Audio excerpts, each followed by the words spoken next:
To a nation at war, nothing is more vital than transportation. For only that nation possessing efficient mass transport facilities could hope to survive the ordeal of modern conflict.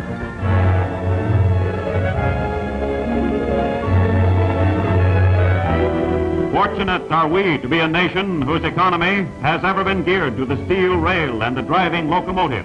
For this, as never before, is a war of movement. Today, unquestionably, the American railroads are the very backbone of the nation's transportation system. To them has fallen the formidable responsibility of keeping uninterrupted streams of raw materials flowing to maintain production, of delivering foods and essential products to civilian consumers, keeping troops and supplies moving to invasion fronts, handling the incredible phenomenon of wartime travel. Only by smashing every transportation record can the job be done. America's railroads are determined the job will be done. Toward that goal, they know but one motto: keep 'em rolling.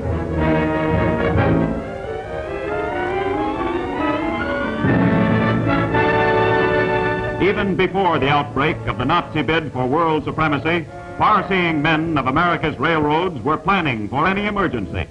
At conference tables in Washington, the nation's foremost transportation experts formulated with government officials and military strategists the most effective use of rail facilities should this nation be forced into conflict. For they well knew that should war come, this time it would be total war, that the most effective use of the railroads would, in great part, determine the ability of the nation to resist. Then, with unexpected suddenness, came the treachery of December 7th. It's been announced, but loss of life is feared to be heavy. The Jet bombers came over Honolulu in successive waves. Tons of demolition and incendiary bombs were loosed on airfields and harbor installations. There is little doubt but that Congress will be called into extraordinary session to declare a state of war to exist between the United States. Confronted with the most critical undertaking in her history, the nation looked to her transportation, to her railroads for assurance of stamina, ability, and readiness. How far the flood tide of aggression would penetrate depended on the speed with which the strength of the nation could be mobilized.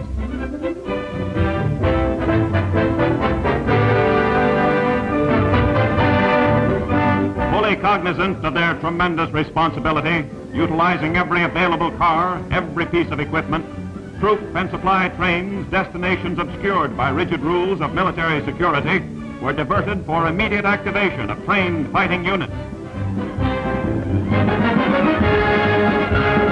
This was no rehearsal, no practice maneuver. This was the real thing. This was war.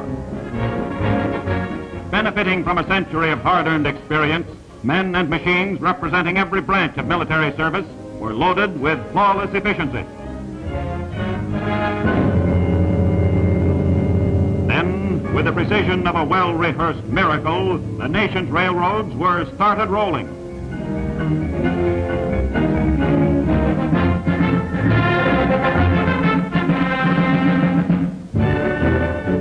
Pounding relentlessly over never-ending steel-paved highways, here was a spectacle of unity and action to give dictators nightmares. Here was unqualified assurance that the American railroads would meet every demand of the grim struggle to which they and the nation were irrevocably committed.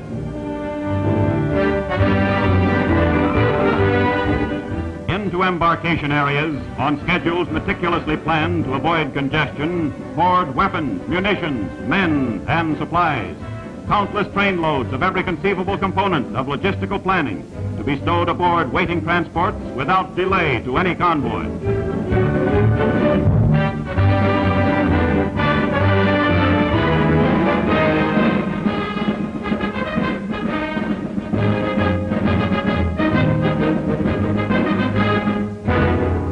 The might of the mightiest of nations was gathering momentum.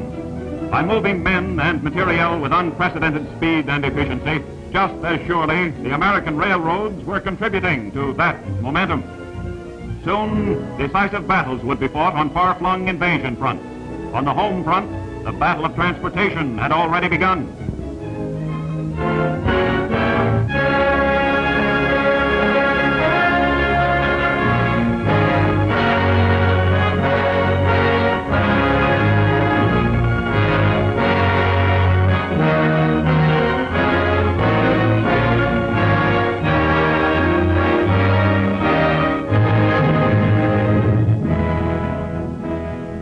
As the grim demands of total war grow, America's railroads accept the increasing burden with equally grim determination. Today, with 26,000 fewer locomotives and 600,000 fewer freight cars, they are carrying double the enormous freight volumes of World War I.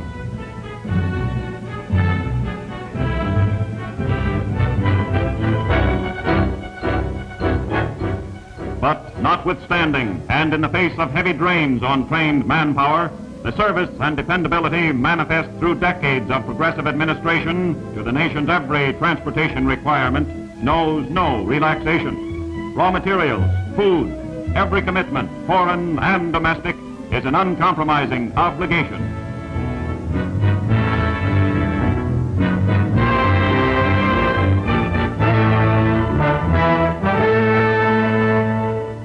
Modern war is waged with steel. From mines far removed, iron ore, indispensable ingredient of steel, depends upon rail transport to initiate the heavy movements to distant reduction plants.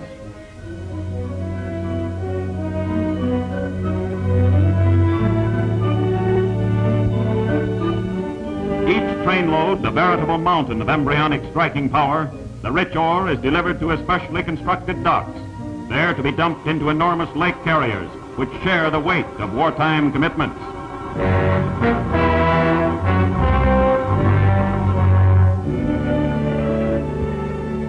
This coordination of lake and land transport is of incalculable importance in maintaining deliveries commensurate with every production requirement.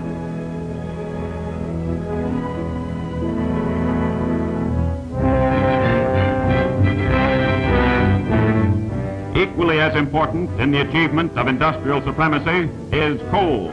In war or in peace, the leading commodity handled by the railroads. In volumes to stagger the imagination, the movement is endless, a veritable conveyor belt leading directly into the nation's homes, into America's teeming industrial plants. Then, as though geared together under the stimulus of total war, the timely juncture of every rail transported essential melds with the skill of American industry to culminate in fiery rivers of molten power.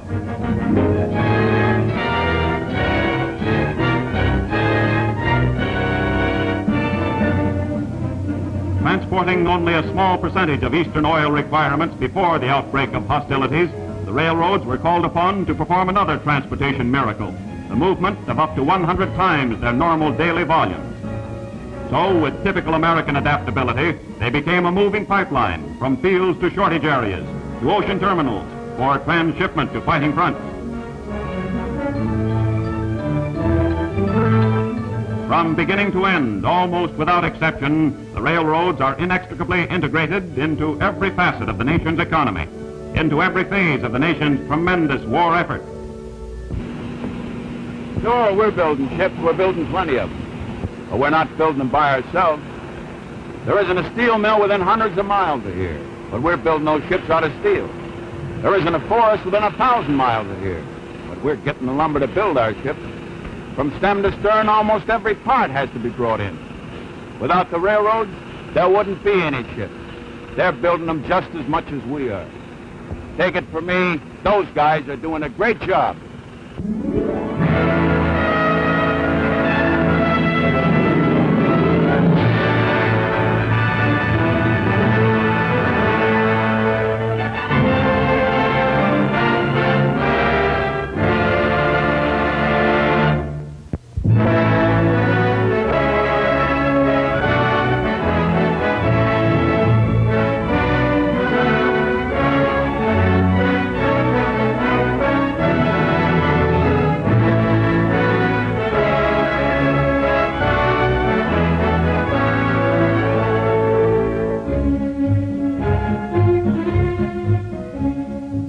Unlike World War I, when transportation all but broke down due to unloading bottlenecks at terminals, this war finds such occurrences practically non-existent. In Washington, the freight car movements on every railroad are closely checked through information received by the Association of American Railroads. Should a particular terminal have too many unloaded cars on hand, immediate investigation determines whether further movements to that location should be temporarily discontinued.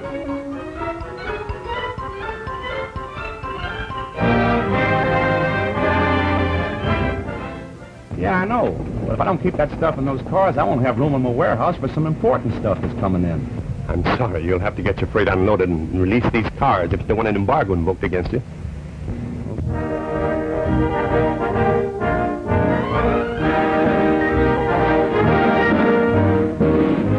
By adhering to reasonable time limits on loadings and unloadings, shippers and receivers are playing their vital part in this crucial battle of transportation, are supplying the railroads with literally thousands of additional cars to keep them rolling.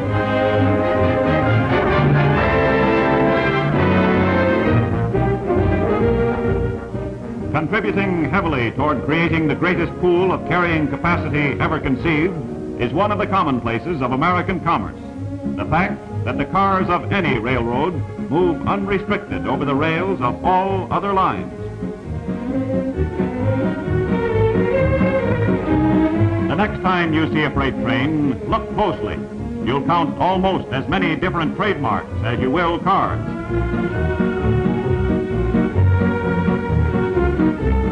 Relieving the necessity of transferring cargoes at the terminus of each individual railroad, this cooperative policy among the operating companies has long been an important factor in keeping war freights moving, in making ton-mile freight charges in the United States the lowest of any country in the world.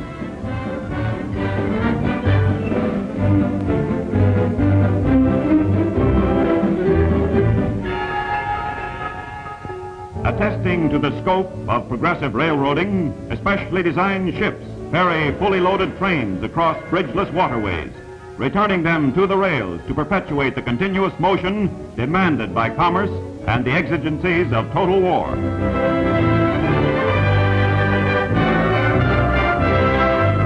Meanwhile, beyond borders which know no fortifications, the strength of working principles of international understanding has long been exemplified by the bands of steel which, come war or peace, interlock the enviable destinies of three nations, of an entire continent.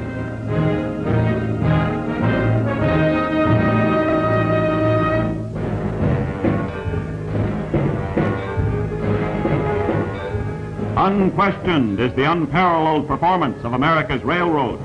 But behind this crucial battle of transportation stands the American railroad employee. Gravely concerned with growing shortages of materials, equally gravely aware of the disastrous consequences should he fail the nation's critical transportation requirements, each and every one of America's 1.5 million railroaders is stretching ingenuity thin to service and repair irreplaceable equipment.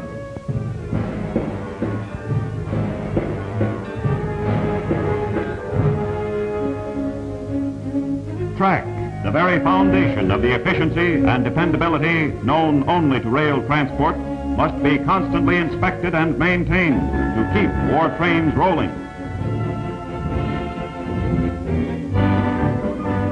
And with it all, domestic operations know no great disruption. A letter arrives from overseas on time. An important package is delivered by Railway Express on time. Motive power and passenger equipment, freed of the grit and dirt of just completed runs, is methodically serviced and ready to start driving again on time.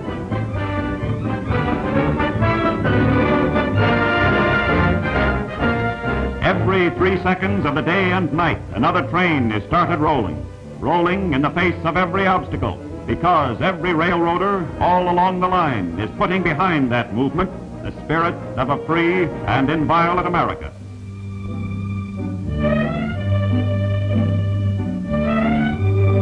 Ever aware, intensely conscious of his heritage, the railroader is proud that his is one of America's mightiest, most vital industries.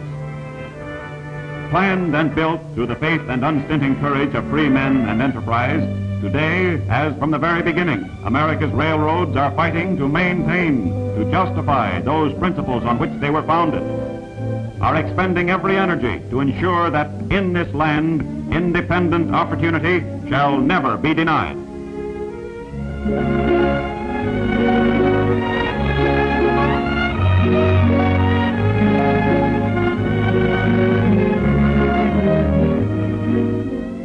And with each succeeding day, as the American railroader returns to the peace and security of his home and reads of the progress being made, his is the honest satisfaction that the effort he expended that day helped provide another gun, another plane, which made that progress possible. And he will sleep with the firm resolve to do even more tomorrow, for he knows that by his efforts he is helping to bring ever closer the end of conflict and the rebirth of respect for the decencies of mankind. He knows that this is a war which must be won. He knows that this is a war which will be won. He knows that out of this crucible, out of this laboratory of death and destruction, must emerge an even greater United States of America, mature, strong, respected. That bidding from knowledge earned under the stimulus of total war will come an even greater network of steel rails dedicated to the peace, progress, and prosperity which this time and for all must endure. He knows that the pattern of things to come is replete with demands and plans for ever greater mass transportation, combining standards and refinements with service and dependability hitherto undreamed of, a degree of safety with speed and low-cost travel comfort never before experienced.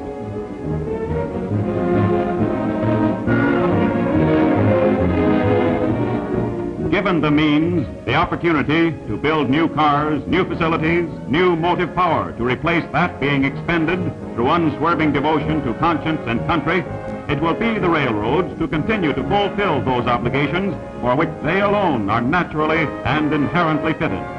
Theirs to continue to transport the bulk of the products and peoples of an era wrought of unrestricted opportunity.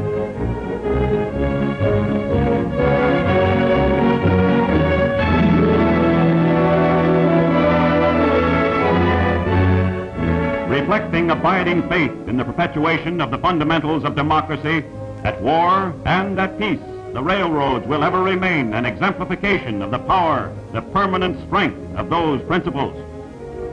Today, they are confronted with the gravest responsibility in the annals of transportation. The struggle may be long, the demands increasingly ponderous, but with confidence in the future and the future beyond, the American railroads are keeping them rolling. Unwearying in their efforts, unfaltering in their trust, they are the lifelines of the nation.